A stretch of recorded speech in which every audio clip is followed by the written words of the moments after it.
बिस्मिल्लाहिर्रहमानिर्रहीम। अस्सलाम वालेकुम नाज़रीन, मैं हूँ आसमा शिराजी। प्रोग्राम है फैसला आपका।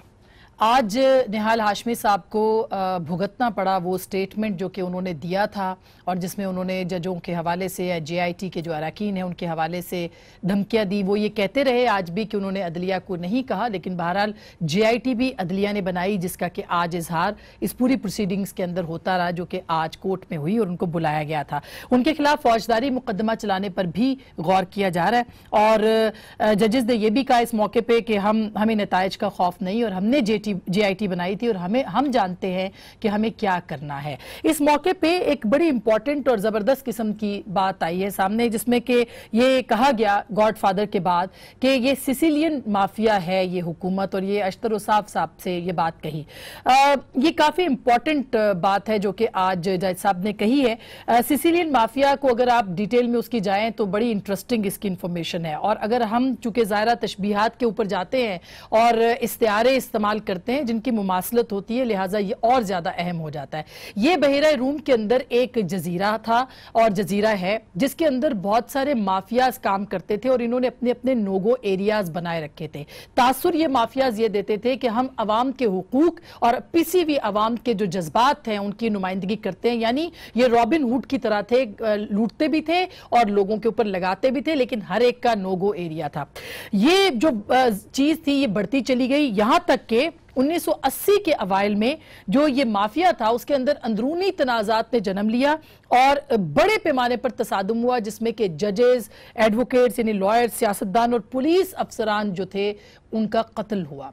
तो इस माफिया के साथ मुमासलत दी गई है और फिर ये माफिया उसके बाद 1980 के बाद से क्राइम जो व्हाइट कॉलर क्राइम था उसकी तरफ बढ़ गया। तो हर एतबार से अगर देखा जाए तो इस माफिया की गॉडफादर के बाद जो एक मुमासलत दी गई है वो बड़ी अनोखी और एक और पेंडोरा बॉक्स खोलने वाली बात है जो कि आज दी गई है। बहरहाल इसमें जो एक अहम अंसर है इससे पहले निहाल हाशमी के स्टेटमेंट के बाद और इससे पहले जो खबर आई है व्हाट्सएप के हवाले से जो जंग में छपी है, अंसार अब्बासी साहब की खबर है कि जिसमें उन्होंने कहा व्हाट्सएप के जरिए से मेंबरान लगाने की कोशिश की। उस पर भी जजों ने कहा कि मुबालगा आराई से काम लिया जा रहा है। ऐसे नहीं लग रहा कि PMLN जो है वो मुख्तलिफ जगहों से कोर्ट को और इस पूरे प्रोसीजर को असरअंदाज होने की कोशिश कर रही है। आज बहरहाल हुसैन नवाज साहब की 6.5 घंटे तलाशी हुई एक मरतबा फिर, और 6.5 घंटे के बाद जो उन्होंने स्टेटमेंट दिया उसमें एक बात उन्होंने बहुत अहम की और वो ये कहा कि हुसैन शहीद सोहरवर्दी से लेके अब तक हमारा एहतसाब हो रहा है, हमारे से मुराद सियासतदानों का एहतसाब किया जा रहा है। तो ये PMLN तासुर ये भी दे रही है कि ये पनामा लीक्स जो हैं या पनामा के जो मुकदमात हैं ये सियासी मुकदमात हैं। क्या ऐसा है या नहीं है? और ये जो तशबीहात, इस्तेआरात और निहाल हाशमी साहब का कजिया और फिर जंग की व्हाट्सएप स्टोरी, क्या डॉन लीक्स के बाद अब जंग लीक्स जो हैं उसके ऊपर भी कोई कमीशन बनेगा? इसी पर बात करेंगे। हमारे साथ मौजूद है डॉक्टर शीरी मजारी साहिबा, पाकिस्तान तहरीक इंसाफ की रुकन कौमी असम्बली है, बहुत बहुत शुक्रिया। हमारे साथ है जनाब नैयर बुखारी साहब, सेनेट के चेयरमैन भी रहे हैं, पाकिस्तान पीपल्स पार्टी का जाना माना नाम है, मारूफ वकील भी हैं, बहुत बहुत शुक्रिया सर। राना अफजाल साहब फाइनेंस कमेटी के सरबराह है कौमी असेंबली के और रुकन कौमी असेंबली भी है, पाकिस्तान मुस्लिम लीग नवाज से इनका ताल्लुक है। लास्ट बट नॉट लीस्ट हमारे हर दिल अजीज जनाब मजहर अब्बास साहब, मारूफ तज्जिया निगार, कराची से हमें ज्वाइन कर रहे हैं। आप सब लोगों का बहुत आपको खुश आमदीद। डॉक्टर साहब मैं शुरू तो आपसे करना चाही थी क्योंकि कल आपने बड़ा जबरदस्त काम किया, लेकिन मैं मजहर साहब के पास जाऊंगी। मजहर साहब आपको आज की प्रोसीडिंग्स के बारे में आपका क्या कहना है? निहाल हाशमी साहब की प्रोसीडिंग और उसके बाद फिर मैं हुसैन नवाज साहब की गुफ्तगू सुनवाऊंगी, जरा बताइएगा इस बारे में। शुक्रिया आसमा। देखिए हमारे बहुत ही काबिल एहतराम तीनों सियासतदान यहाँ मौजूद हैं। सबसे पहले तो इन तीनों को मुबारक कि कम से कम ये जमहूरियत में ही मुमकिन हो सकता है कि एक मुंतखब वज़ीर आज़म के बेटे और मुंतखब वज़ीर आज़म ख़ुद JIT को फेस कर रहे हों। आप किसी आमराना दौर में इसका तसव्वुर नहीं कर सकते कि किसी आमिर के साथ अगर कभी किसी जज ने ऐसा किया हो और जज ने उनको बुलाया हो तो उससे पूरी अदलिया को उसने फारिग कर दिया, और ये हमने देखा 3 नवंबर 2007 को। और ये भी इस डेमोक्रेसी की खूबसूरती है कि इस डेमोक्रेसी के अंदर किसी आमिर को सजा नहीं दी जा सकी और वो आमिर निकल गया वहाँ बैठ के वो कुछ भी कहते हैं, वो नहीं आने को तैयार जब तक उनको प्रॉपर सिक्योरिटी नहीं जाए। तो ये सिर्फ कहने का मतलब ये कि ये जमहूरियत की खूबसूरती है, इसको हमें नेगेटिवली अब case of the merit of the case पे मैं जाए बगैर कह रहा हूँ ये बात कि ये डेमोक्रेसी की मजबूती है। बिल्कुल, इसमें कोई शुबा नहीं। जहां प्राइम मिनिस्टर के बेटे या प्राइम मिनिस्टर खुद जो है वो अंडर इन्वेस्टिगेशन है और एक बहुत ही आजाद अदलिया के सामने उनका बहुत ही जो है केस मौजूद है जो पिछले 1-1.5 साल से। तो ये जहां तक निहाल हाशमी वाला मामला है, देखिए मैं कल भी किसी ने मुझसे ये बात की थी तो मैंने कहा कि हमारे यहाँ जो इलेक्ट्रॉनिक मीडिया के बाद जो सूरत हाल आई है उसमें तमाम सियासतदानों के लिए और तमाम सियासी जमातों के लिए इस बात को समझना बहुत जरूरी है कि उनकी पब्लिक या प्राइवेट कॉन्वर्सेशंस उसमें उनको बहुत एहतियात की जरूरत है। एग्जैक्टली आपको नहीं पता होता, आप प्राइवेट कॉन्वर्सेशन में अभी जो इमरान खान वाली आज तो जज साहब ने उनको कहा कि आपने जो कुछ कहा हम नहीं समझते कि आप बोल रहे थे, निहाल हाशमी बोल रहा था, ये तो आज जज साहब ने कहा उनसे मुखातिब होकर। नहीं, मैं देखिए अब वो मैं जज साहब को या जजेस ने जिस तरह की जो टर्म्स यूज की हैं मैं उससे मैं माजरत ही करूंगा कि कहीं आप गॉडफादर, कहीं आप माफिया की टर्म्स यूज कर रहे हैं। गॉडफादर के बेटे के साथ एक माफिया के अंदर कभी भी ये नहीं हो सकता अगर वो वाकई वो गॉडफादर जिसका हम तस्वुर करते हैं या गॉडफादर में हुआ था, नॉवेल में तो हुआ था, मूवी में हाँ, लेकिन ये फिल्म ये हकीकत है में हुआ था। लेकिन चले वो उन्होंने जिस भी मानों में कहा हो, मैंने पहले दिन से जब से ये केस सामने आया है मेरे पहले दिन से मौक़िफ़ ये है कि मियां नवाज शरीफ को अप्रैल के अंदर मॉरली रिजाइन कर देना चाहिए था। अगर वो मॉरली रिजाइन करते तो लेकिन ऐसा नहीं हुआ। बिल्कुल आप बिल्कुल सही कह रहे हैं, आप बिल्कुल सही कह रहे हैं डॉक्टर साहब। ये जो इम्पोर्टेंट बात है, एक तो खैर ये निहाल हाशमी साहब की स्टेटमेंट, क्यों जज साहब या जज साहिबान को ये तासुर मिल रहा है कि जो उन्होंने कहा है खुद नहीं कहा, किसी के कहने पे किया है, और ये व्हाट्सएप स्टोरी। पहले तो आसमा मैं ये जरा मेंशन करूं कि मजहर ने बिल्कुल कहा कि ये जमहूरियत की खूबसूरती है, लेकिन ये पाकिस्तानी जमहूरियत की खूबसूरती है कि प्राइम मिनिस्टर अंडर इन्वेस्टिगेशन हो और वो स्टेप डाउन ना करे, हालांकि वो इदारे यानी कि जो कर रहे हैं इन्वेस्टिगेट वो उनके अंडर आए। बहरहाल, और पहली दफा ये नहीं हो रहा, यूसुफ रजा गिलानी के बेटे के साथ जो हुआ था, let's not forget the visuals, उनको घसीटा गया एफेड्रिन केस के उस पे, तो ये पहली दफा नहीं हुआ, बल्कि जो यूसुफ रजा गिलानी बेनजीर जब अपोजिशन लीडर थे उनके साथ क्या हुआ है जमहूरियत में। और ये बड़ा अफसोस है कि जमहूरियत में आमरों को हम नहीं सजा दे सकते, हम फिर भी उनका वो एस्टैब्लिशमेंट मुकमका करके उनको बाहर जाने देती है, ये गलत है। ये हमारी जमहूरियत की अभी तक कमजोरी रही है। जहां तो निहाल हाशमी का हमने तो जब सुना पहली दफा भी वाज़ेह था कि ये जुडिशरी सुपीरियर जुडिशरी को टारगेट किया जा रहा है। उन्होंने कहा जिन्होंने इत्तेसाब लिया है हमारा और जो अब ले रहे हैं उनको हम, तो I mean it's clear reference है। और मैं समझती हूँ कि ये पहली दफा नहीं हुआ। आप इनका रिकॉर्ड देखें ना, सजाद अली शाह के सुप्रीम कोर्ट के साथ क्या हुआ, फिर आप देखें जस्टिस क्यूम की वो फोन कॉल, एक जजमेंट है बिल्कुल। और पैनामा केस में अगर आप देखें साद रफीक ने क्या स्टेटमेंट्स और थ्रेट्स दी, इनके एक मेंबर ने कहा अगर सफे नजर नहीं आ रहे तो देख ले। तो ये सक्सेसिवली होता जा रहा है। मैं समझती हूँ कि हमारी जुडिशरी ने काफी टॉलरेंस दिखाई, बट हर ऑर्गेनाइजेशन का एक लिमिट आता है ना, आप अब्यूज करते जाएं या आप उनको थ्रेट्स देते जाएं। अब उन्होंने कर लिया, उन्होंने कहा फौजदारी मुकदमा भी हम चला सकते हैं। मैं समझती हूँ कि निहाल हाशमी वाज द रेड। अच्छा, मैंने हुसैन नवाज साहब की अभी आप लोगों को गुफ्तगू सुनवानी है, तो अभी तो निहाल हाशमी को इसलिए कि आप तो चेयरमैन सेनेट भी रहे हैं, और क्या हो सकता है सर, क्योंकि कल रजा रब्बानी साहब ने भी उनको बुला लिया अपने चैम्बर में, बाय द वे। ऑब्वियसली उस पर बुलाने की जो बात की निहाल हाशमी की, उन्होंने रेजिग्नेशन टेंडर किया। इफ तो इन पर्सन उन्होंने टेंडर किया था बिफोर द चेयरमैन, तो there and then that has to be accepted. This is the law and this is the rule, you know. Probably he might have tendered it in a secretariat, तो उसकी confirmation के लिए शायद रजा रब्बानी साहब ने बुलाया गया होगा। दूसरी बात, जो स्टेटमेंट निहाल हाशमी ने दी, मतलब he is member of the upper house, he remain member of the upper house, अब तो रेजिग्नेशन कर दिया, और फिर is a practicing lawyer also. मैं नहीं समझता हूँ कि जिस अंदाज में उन्होंने गुफ्तगू की, और जैसे अभी डॉक्टर साहब ने कहा इलेक्ट्रॉनिक मीडिया का ज़माना है, तो बंदे को गुफ्तगू करते हुए रेस्ट्रेंट्स भी होनी चाहिए, restaurant for everybody, not only for the politicians, बाकी लोगों के लिए भी हो। जैसे आप रेफ़र कर रही हैं कि आज प्रोसीडिंग्स में जो बातें हुई उनको कहा गया माफिया के हवाले से, मैं समझता हूँ कि जजेस के लिए भी रेस्ट्रेंट बहुत ज़रूरी है, इसलिए कि they should speak through their orders.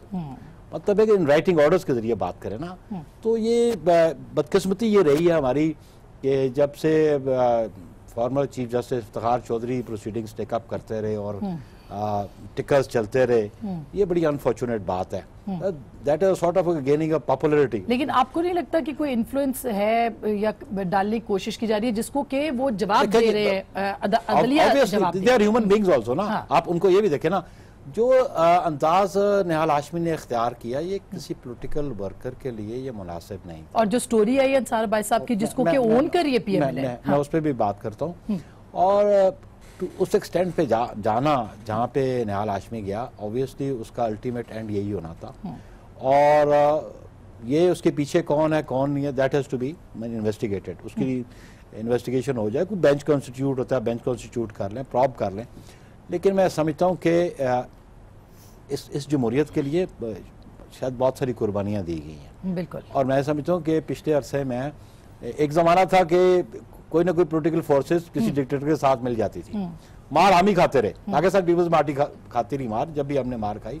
लेकिन इस दफ़ा ये कम अज़ कम हुआ कि इस प्रोसेस में जो एक 5 साल पाकिस्तान पीपल्स पार्टी ने गुजारे, एक ट्रांसफर ऑफ पावर, अब तो थोड़े से इदारे आजाद लग रहे हैं आपको, तो वो कम अज कम पॉलिटिकल जो फोर्सेस हैं उनकी सेनेट ने प्रिवेल किया बहुत अदब के साथ। कि मेरा नहीं ख्याल कि उस तरह से आज उन्होंने, खैर मैं हुसैन नवाज साहब ने कहा हुसैन शहीद सुहरवर्दी से लेकर, तो गुजारिश ये है कि हमारा ये इत्तेसाब अभी भी मतलब है कि अभी ये आखिरी साल है पीएमएल की गवर्नमेंट का, इलेक्शन प्रोसेस इलेक्शन आने वाले हैं, तो इनकी लीडरशिप को मोहतात और एहतियात भी बरतनी चाहिए। रान साहब क्यों नहीं मोहतात जब देखें इन्वेस्टिगेशन हो रही है, और इन्वेस्टिगेशन भी एक आम नॉर्मल कंप्लेनेंट नहीं है। मैं तो कंप्लेनेंट इस केस में इन्वेस्टिगेशन में मैं तो सुप्रीम कोर्ट को कंप्लेनेंट समझता हूँ। सही बात है, क्योंकि जेआईटी उन्होंने बनाई, उनके टीओआरस उन्होंने बनाए, ऑब्वियसली सवालात उन्होंने मुकर्रर किए। देखिए जी, कंप्लेनेंट तो फिर वो हुए ना। बिल्कुल बिल्कुल बिल्कुल। अगर उन्होंने डिसाइड करना होता जो मटेरियल उनके पास था तो वो डिसीजन दे देते। अब देखिए उसमें जो ऑर्डर है ना, एक है जजमेंट जी, एक है ऑर्डर। हाँ। मेरी बात समझे? जो उस पे मैं आती हूँ सर, वो इंपॉर्टेंट पॉइंट है कि जजमेंट नहीं है, ये ऑर्डर है जो आया था। Order exactly. अच्छा राना साहब, ये जो और ये देख अंसार अब्बासी वाली बात, मैं उस पे सर आती हूँ। हाँ। क्योंकि मैं राना साहब का इस पॉइंट के ऊपर, सर जब आपको पता है कि मीडिया आपको देख रहा है, अदलिया आपको देख रही है, इन्वेस्टिगेशन हो रही है, फिर इस किस्म की तकरीर क्यों? मुझे ये निहाल हाशमी के हादसे के बाद पहली मरतबा एहसास हुआ कि यहाँ आपके कैमरे के सामने बैठ के मैं अपनी पार्टी की ऐसी तैसी फेर सकता हूँ, और मियाँ साहब जो प्राइम मिनिस्टर हाउस में बैठे हैं उनको पता भी नहीं होगा। एक शख्स जो पता कैसे, आपका तो मीडिया सेल इतना मैं अर्ज कर रहा हूँ ना जी, मैं मीडिया सेल को बताए बगैर आ जाया हूँ, बल्कि पहले भी कभी इजाजत नहीं दी उनसे, मैं खुद ही आता हूँ। आप उसका हिस्सा नहीं है? मैं उसका हिस्सा भी नहीं हूँ, और जब आप जैसे मेहरबान कभी याद करते हैं तो फिर मुझे बुरा लगता है कि मैं रिफ्यूज करूँ, मैं आता हूँ। लेकिन इस चीज़ का कि मैं यहाँ से एक MNA, मेरे जैसे 200 बैठे हैं मैं वहाँ पे पार्टी के अंदर, मैं अपनी पार्टी को तबाह बर्बाद कर दूंगा। पार्टी की पॉलिसी आ जाएगी कि राना अफजल को फलाने ने चूरी खिलाई और ये बोल पड़ा, ऐसा होता नहीं है। अब मैं समझता हूँ कि निहाल हाशमी साहब का बिल्कुल एबनॉर्मल बिहेवियर था, किन हालात में उन्होंने किया आई कैन नॉट जज, वो कोर्ट के सामने आ गए हैं। उसके ऊपर जो आज हमारी पार्टी के लिए जो इतने सारे वो रिमार्क्स दिए गए, मैं बड़ा दुखी हूँ।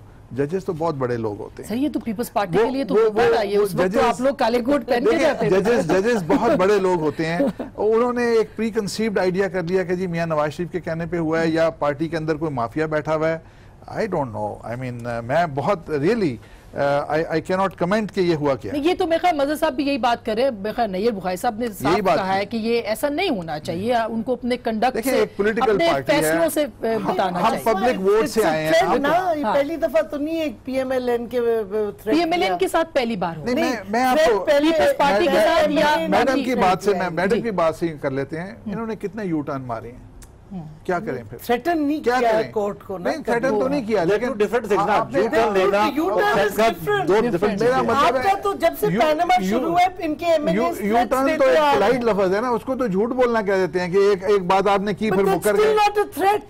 इसका रान साहब ये माने कि आप देखिए जैसे लोहे के चने वाली साद रफीक साहब की स्टेटमेंट थी, मतलब ये कोई छोटी स्टेटमेंट नहीं थी, और नजर नहीं आ रहे तो पढ़ लें। एग्जैक्टली के तारीख के जो औराक नजर नहीं आ रहे वो स्टेटमेंट भी, तो ये आप देखें कि इस तरह देखिए तो कि अभी अगर मुझे अभी यहाँ इस फोरम पे कोई बंदा गाली निकाल दे, बुरा भला कह दे और मैं उसका रिएक्ट कर जाऊं, तो फिर बाद में मेरी तस्वीर आप दिखाएंगे, इसको तो आदत है गालियां निकालने की। जैसे आप, इसका मतलब है अदालत ने कहा और आपने मेरा उस पे मतलब रिएक्ट किया है। किस मखसूस हालात में किसने क्या तकरीर की, उस कंटेक्स्ट को हम भूल जाते हैं, लेकिन उसका वही दिखाई जाते हैं कि इसने ये कहा, एक दफा नहीं 500 दफा आप जस्टिफाई कर रहे हैं रान साहब, आप You जस्टिफाई have कर got रहे no हैं। defense for नहीं, निहाल का कोई defence no defense and no I justification. agree with you. I agree with you. समझे? अच्छा, It should अच्छा। be condemned at every level. It has been condemned and he has It been should be punished condemned at every more than I expected.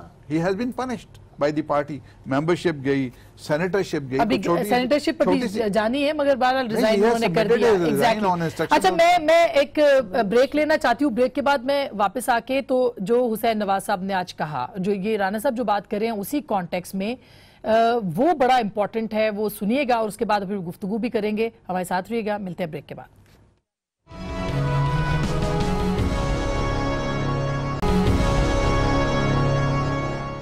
Ji welcome back नाजरीन, एक दफा फिर आपको खुशामदीद कहते हैं। मैं सुनवाना चाहती हूँ गुफ्तगू को आगे बढ़ाने से पहले हुसैन नवाज साहब ने आज जो उनकी 6.5 घंटे की पेशी थी उसके बाद क्या कहा, जरा सुनिएगा। अगर आप कंटेंट की बात करें, आप एसेट्स की बात करें, आप मामलात की बात करें, तो अनफॉर्चुनेटली आज भी वही हैं।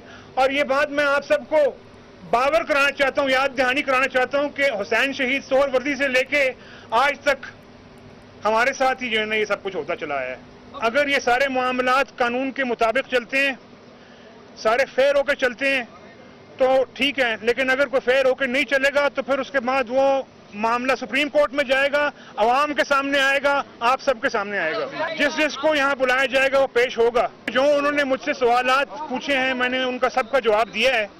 अब ये नहीं मुतमईन वो हुए या नहीं, आप उनसे पूछें। वजीर आजम के खिलाफ, मेरे खिलाफ, मेरे किसी बहन भाई के खिलाफ कोई बेज़ाबितगी, कोई जुर्म खुदा न खास्ता, कोई कबाहत, कोई बुराई जो है उसका कोई एविडेंस है ही नहीं, कोई है ही नहीं, तो एविडेंस क्या होगा उसका। अब मजीद ये कि कोई जो है ना अपना सवालात अगर पूछता जाए, एक यानी एक पंजाबी की एक कहावत है कि लस्सी और लड़ाई जो है उसका बढ़ावा जो है उसका आखिर कोई नहीं होता। लस्सी और लड़ाई का बढ़ावा कोई नहीं होता। मजहब आप कहते हुसैन शहीद सोहरवर्दी की, उन्होंने कहा कि उससे लेके अब तक हमारा ही एहतसाब हुआ है। आप तो कह रहे हैं कि मुशर्रफ साहब को जाने दिया जाता है, उनका एहतसाब नहीं किया जाता, बिल्कुल सही बात है, लेकिन पीएमएलएन का कब एहतसाब हुआ है सर? देखिए, एक तो एक मूवी अगर आप में से कुछ लोगों ने देखी हो, नायक, उसमें जो है उसने वो सियासतदान नहीं होता, लेकिन आखिर में वो कहता है कि तुम सब ने मिलकर मुझे सियासत सिखाई दिया, आखिर सियासतदान बनाई दिया। तो आज जो उन्होंने हुसैन शहीद सोहरवर्दी से लेके हुसैन नवाज तक का जो हवाला दिया है, वो बेसिकली सिविलियन के हवाले से बात कर रहे हैं। लेकिन जो चीज़ वो भूल गए वो ये कि उसमें बहुत सा हिस्सा खुद उनके अपने वालिद का भी रहा है, अपनी उनकी पार्टी का भी रहा है, और ये सियासतदानों ने भी बदकिस्मती से एक दूसरे को नीचा दिखाने के लिए एस्टेब्लिशमेंट के साथ हाथ जोड़े हैं और एस्टेब्लिशमेंट के साथ मिलके दूसरों की टांग खींची है। अच्छा, तो जहां और ये राना साहब जैसे बिल्कुल मतलब जो राना साहब आप कहते, मैं जवाब दूंगा, इसका जवाब दे दी। जब बीबी बच्चों के साथ एक जेल से दूसरी जेल और एक कोर्ट से दूसरी कोर्ट जाती थी तो उस वक्त मतलब उनका एहतसाब नहीं हो रहा था, वो अभी तक मुकदमे 12 साल सजा भी हो गई जरदारी साहब को। 4 मार्शल पाकिस्तान में इसी प्रिटेक्स्ट पे लगे कि हम करप्शन खत्म करने आए हैं, और फिर अगर करप्शन खत्म करनी थी तो एहतसाब मुकम्मल करके सजाएं दे देते। 4 दफा वो आए, 4 दफा ज्यादा करप्शन छोड़ के गए। और अभी लास्ट टाइम जो हमारी गवर्नमेंट गई है, एक एजेंडा यही था ना, 10 साल के लिए उनको भेज दिया, इसका मतलब केस तो नहीं खत्म हो गया, केसेस चल रहे थे, नैब में केस चलते रहे और जगह चलते रहे, तो दे शुड हैव फाइनलाइज्ड इसका मतलब वो सियासत कर रहे थे। अब आप एस्टेब्लिशमेंट को कह रहे हैं कि वो सियासत, ज़ाहिर है मुशर्रफ साहब मिलिट्री गवर्नमेंट एस्टेब्लिशमेंट जो भी आज जजेस जुडिशरी ये सो मोटो नोटिस लेके मुशर्रफ साहब का आपने शुरू किया था, आप अंजाम तक नहीं कह रहा हूँ कि आप भी कुछ करते हैं। मैं तो अपनी पार्टी लीडरशिप की बात कर रहा हूँ, जो बात ये हुसैन नवाज कर रहे थे कि हम लोग तो, हमारा तो एहसाब हो रहा है और ये कब तक होगा, अभी फिर कब तक होता रहेगा, ये पॉलिटिकल लोगों का। अच्छा, कब तक होगा? नहीं, बट आसमान पॉइंट ये देखिए, ठीक है पॉलिटिशियंस का हो रहा है, पॉलिटिशियंस का हमेशा पब्लिक फिगर्स है, लोग इनको इलेक्ट करते हैं, इनको एक स्टैंडर्ड पे उतरना पड़ेगा और इनको करप्शन तो है मुल्क में, जब तक करप्शन रहेगी मैं समझती हूँ सबका एहतसाब होना चाहिए। अभी तक तो यही साबित किया है वैसे, वो बिजनेसमैन थे,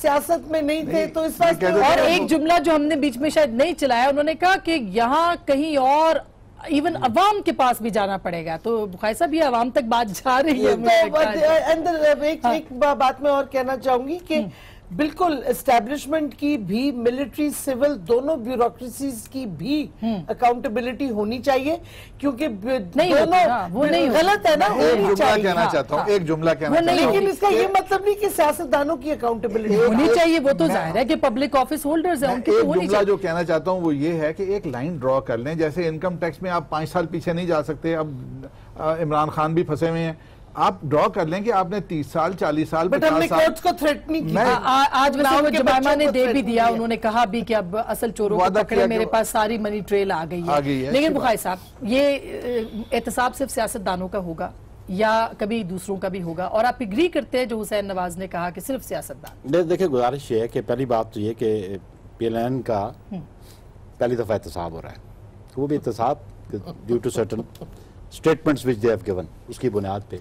इससे पहले कभी एहतसाब इनका हुआ नहीं, कभी इनकी इन्वेस्टिगेशन हुई नहीं। एक स्टेज हुई तो फिर दिसंबर 2000 में एक एग्रीमेंट हो गया, और फिर वो सारे, अभी भी आप ये हो जाए, पेपर मिल वाला अगर रिकॉर्ड देखे ना, ऑर्डर शीट, उस पर भी एडजर्न सनद आए लिखा हुआ है, उस पर अभी भी I am on record, I tell you they stop the investigation, they stop the case. ये कोर्ट का ऑर्डर है। चेयरमैन ने इधर आके कह दिया था कि मैं नहीं खोलता। दूसरी बात ये कि पहली दफा इनको हो रहा है, ये भी देख लेना जी, अब जो हो रहा है वो एस्टैब्लिशमेंट नहीं कर रही, it is not the establishment, complainants है, मतलब एक पिटीशन फाइल हुई, देन सुप्रीम कोर्ट के पास पनामा के आ गए, लीक्स आ गए, देखे ना जी, एस्टैब्लिशमेंट ने तो नहीं ये मुकदमा स्टार्ट किया ना, ये चला गया, एक पिटीशन चलेगी, इमरान खान गए, कुछ और लोग गए, शेख रशीद गए, जमात इस्लामी गई, तो फिर in view of all those proceedings court एक कंक्लूजन पे पहुंची कि हम still we are short of certain evidence. उन्होंने कहा अच्छा इन्वेस्टिगेशन करते हैं, और फिर एक ऑर्डर पास किया, judgment is still to come, I tell you.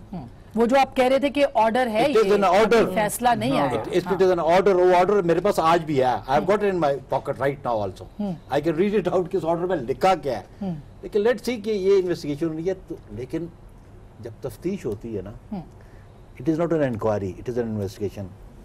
Hussain Nawaz साहब गिला करते हैं 6 घंटे बताया, 8 घंटे, जब मुकदमात दर्ज होते हैं तो पुलिस स्टेशन में बंदा बद भी होता है, बिल्कुल इन्वेस्टिगेशन होती है, तो फिर कई घंटे पूछगिछ भी होती है।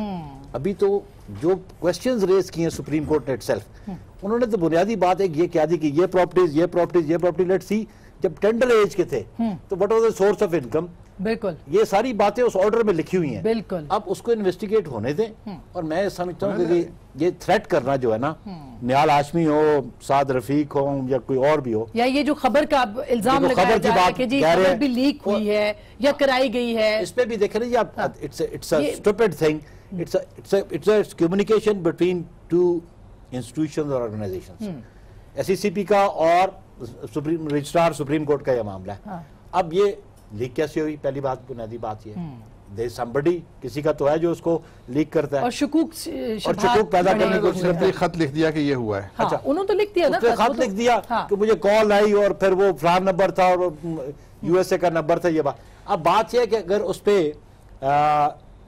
इस इशू पे हुसैन नवाज साहब सुप्रीम कोर्ट भी गए, उन्होंने कहा नहीं ये इट्स अ मेरा एलिगेशन, सही नहीं, बिल्कुल बिल्कुल बात है तो सामने आए, बिल्कुल इन्वेस्टिगेशन होने थे। मेरा ख्याल है लेट्स वेट एंड सी कि क्या होता है। अच्छा, बिल्कुल इस खबर के ऊपर बुखारी साहब मतलब आप क्या कहेंगे, क्योंकि एक तासुर ये दिया जा रहा है कि शायद ये खबर जो है वो लगवाई गई है, हालांकि अंसार अब्बासी साहब एक बहुत क्रेडिबल जर्नलिस्ट हैं, मगर ये इल्जाम बाहर आ रहा है और डॉन लीक्स के बाद इस तरह की खबर के ऊपर इल्जाम लगा ना, हमारे तबके के ऊपर भी तो इल्जाम है ये।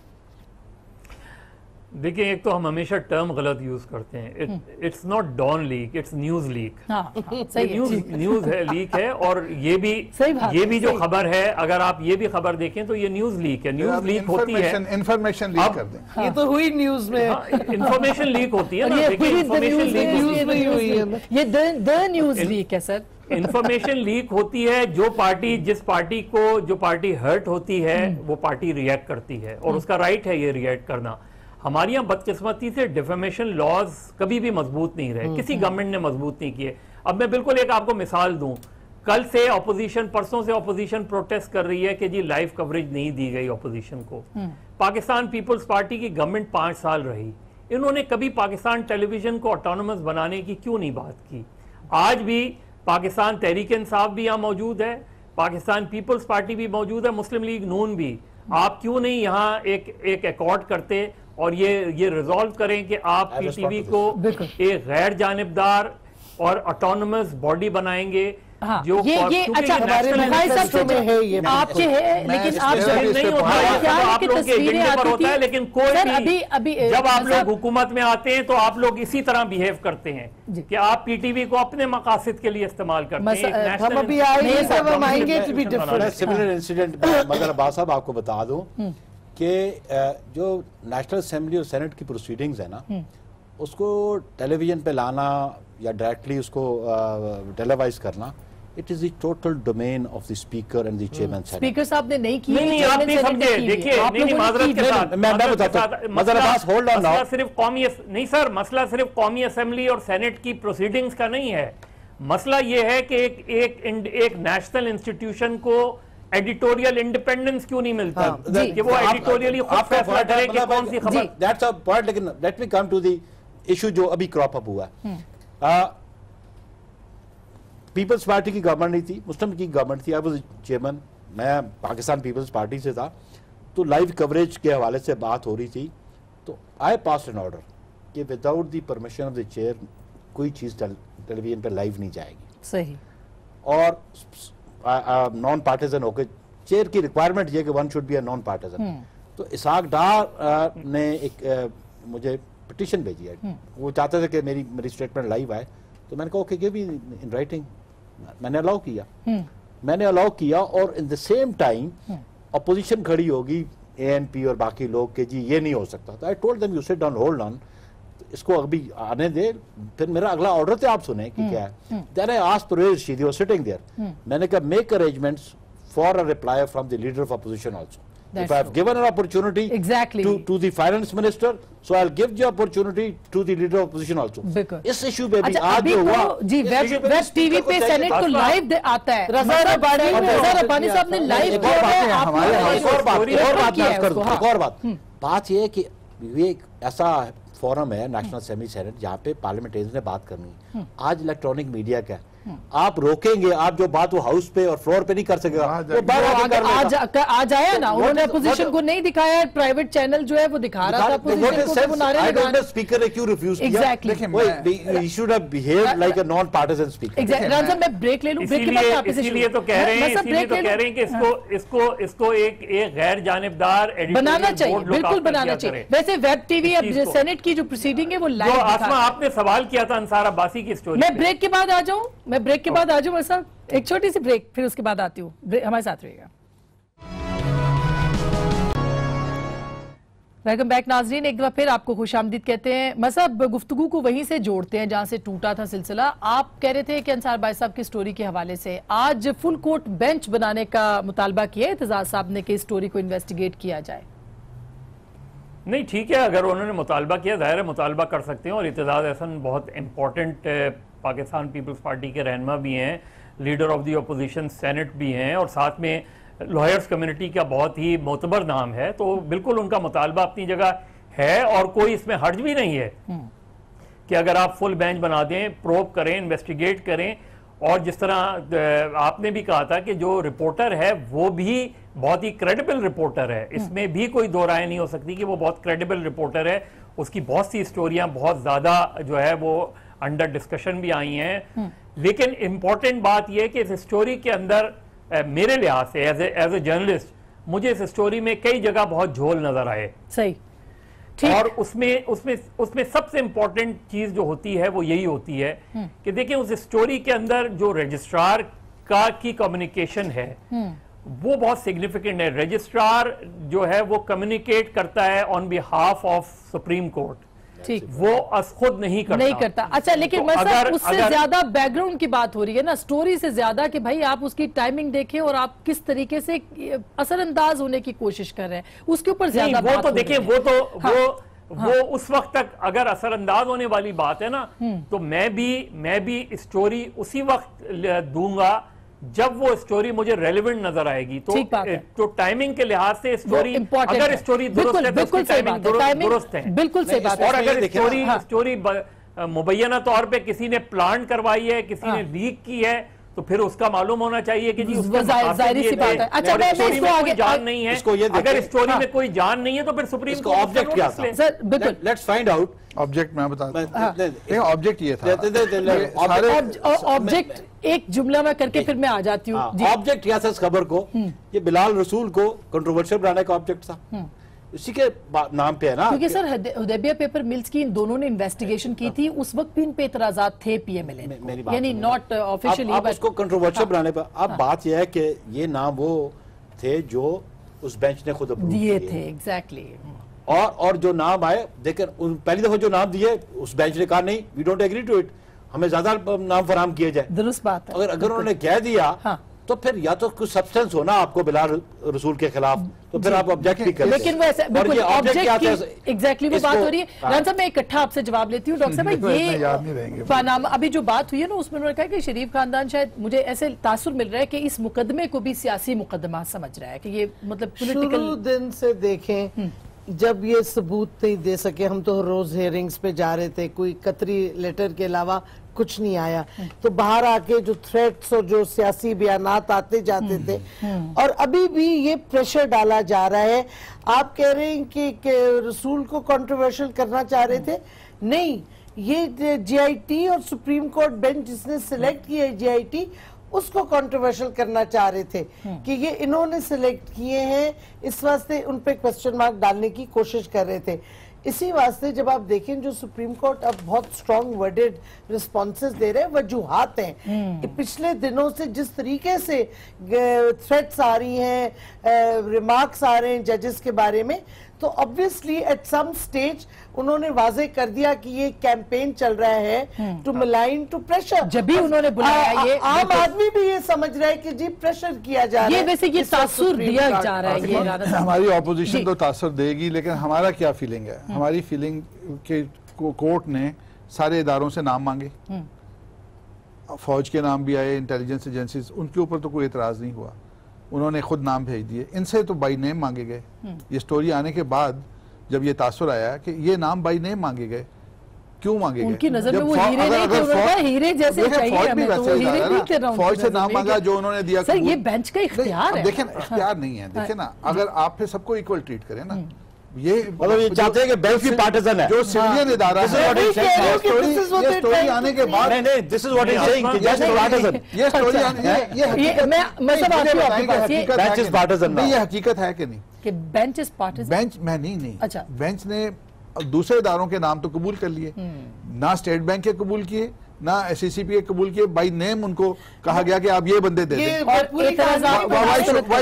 सिर्फ एक नाम भेजा एंड द जजेस सेड कि हमें लिस्ट भेजे 16 नाम, उसमें से उन्होंने मुंतखब किए, हमें ग्रेड्स दिए, बट दे डिडंट से देखिए, और उन्होंने पिक वो किए जिन्होंने नहीं, उन्होंने लिस्ट में से चूज किए, वो किए जो पहले इन्वेस्टिगेशन इसी केस पे कर चुके। उन्होंने ये नहीं किया कि हमें ये आदमी चाहिए। देखिए, बुखारी साहब भी एक्टिव पॉलिटिशियन है, मैं भी एक हल्के का पॉलिटिशियन हूँ। रोज मेरे पास ये केसेस आते हैं कि ये जो मेरी तफ्तीश कर रहा है बंदा, इसका ये तो मेरे मेरे फलान जिसके खिलाफ मेरा केस है उसका रिश्तेदार है या उसका दोस्त है, इसकी तफ्तीश चेंज करें। बाय लॉ उसकी तफ्तीश चेंज होती है। अगर किसी ने ऑब्जेक्ट किया कि ये बंदा मेरे लिए कोई मसला चेंज है होना चाहिए था उसको, हो जाना चाहिए। अच्छा, उसमें क्या- इसके ये कहना कल चाहिए इरफान कादिर साहब ने मतलब कहा कि उनको खुद ही स्टेप डाउन कर देना चाहिए था जिन मेंबर्स के बात ऊपर है एतराज। कि जब ये सुप्रीम कोर्ट के पास गए इसी रिक्वेस्ट के साथ कि ये चेंज होने चाहिए और सुप्रीम कोर्ट ने डिसएग्री किया, उन्होंने कहा आपके पास हम चुप हो गए, उसके बाद स्टोरी आ गई। आपके पास कोई ऐसा सब्सटेंस आपने नहीं, फिर stories leak आपके कर पास दी। कोई ऐसा सब्सटेंस नहीं है, कोई ऐसा मटेरियल नहीं है जो आपकी एक्विजिशन जो है इल फाउंडेड है, इसलिए उन्होंने कहा दिल कंटिन्यू। हम चुप कर गए, हम वो उनको पेश होने सब देंगे। लास्ट कमेंट आप प्लीज कर दीजिए। आसमा देखिए, एक चीज तो ये है कि जो रिपोर्टर है वो अपनी स्टोरी पे स्टैंड कर रहा बिल्कुल है वो ही अभी तक। स्टैंडिंग बाय, बिल्कुल सही तो बात है। एक तो वो इम्पोर्टेंट बात है। दूसरी बात ये कि ये मुझे एतजाज अहसन साहब ने जो डिमांड की है, मुझे तो ताज्जुब ये है कि पाकिस्तान पीपल्स पार्टी इस बुनियाद पे सुप्रीम कोर्ट नहीं गई थी कि उसे ये यकीन ही नहीं था कि सुप्रीम कोर्ट जो है वो उनके हक में कोई फैसला दे सकती है। दूसरी बात यह कि ये जो मौजूदा चीफ जस्टिस ऑफ पाकिस्तान है, ये जब मुकर्रर हुए थे तो किसने कैंपेन चलाई थी इनके खिलाफ? अच्छा, ये देखिए, जुडिशरी का भी एक बैकग्राउंड रहा है हमारे यहाँ, और दोनों एक दूसरे के बारे में इस तरह की चीजें होती रही हैं बदकिस्मती से। अच्छा सर, इसी वजह से जब ये हाँ। इसी वजह से ये स्टोरीज आती हैं, इसी वजह से ये चीजें होती हैं। ठीक। हमें इदारे अगर बनाने हैं तो हमें अपनी सुप्रीम कोर्ट पे एतमाद करना चाहिए, जिसका जो कहते सब करते नहीं है सर। उसमें हो सकता है बहुत बहुत शुक्रिया सर, बहुत करना चाहिए। बहुत बहुत शुक्रिया आप सब लोगों का। गुफ्तगू आपने सुनी है, निहाल हाशमी साहब या बाकी जो भी मामलात हो रहे हैं उस पर कोर्ट कितनी असरअंदाज हो रही है, कोर्ट पे वो, और कोर्ट ने कितना असरअंदाज आज किया है, जो कि उन्होंने आज वाजे कह दिया है कि हम जो भी फैसला करेंगे हम यहाँ किसी से डरते नहीं, अपने अंदाज में फैसला करेंगे। ये बात हो गई है, अब देखना ये कि फैसला क्या होता है। गुफ्तगू आपने सुनी, फैसला आपका।